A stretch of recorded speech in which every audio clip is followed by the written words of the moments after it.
In Hong Kong, the former British colony now back under Chinese rule. All week, protesters have been in the streets, angry at the Chinese government's announcement that they would be pre-selecting all candidates for Hong Kong's 2017 elections. And Hong Kong is in an odd situation. It's a limited democracy inside a communist country, a setup that their own constitution describes as one country, two systems.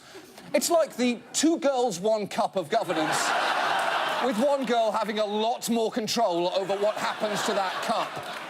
Now, the protests have been notable not just for their size, but also for their tone.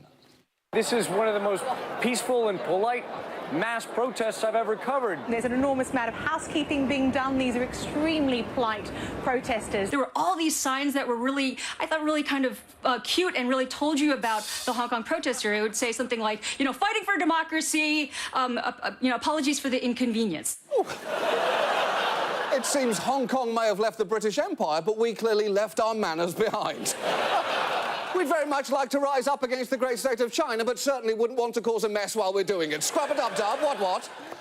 The ingenuity of the protesters has also been striking. Not only have they repelled pepper spray with umbrellas, but when the government cracked down on communication, they found a workaround. Protesters are using an app called Fire Chat, which was developed here in San Francisco for people who want to exchange text messages via Bluetooth. It's intended for use at off-the-grid events, things like Burning Man or Coachella. Yes, the Hong Kong protesters have achieved the impossible, making something featuring the words Bluetooth, Burning Man and Coachella not incredibly annoying.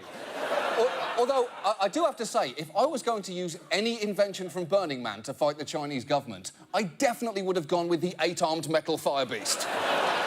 Not even a Chinese tank is going to take on the pyroctopus.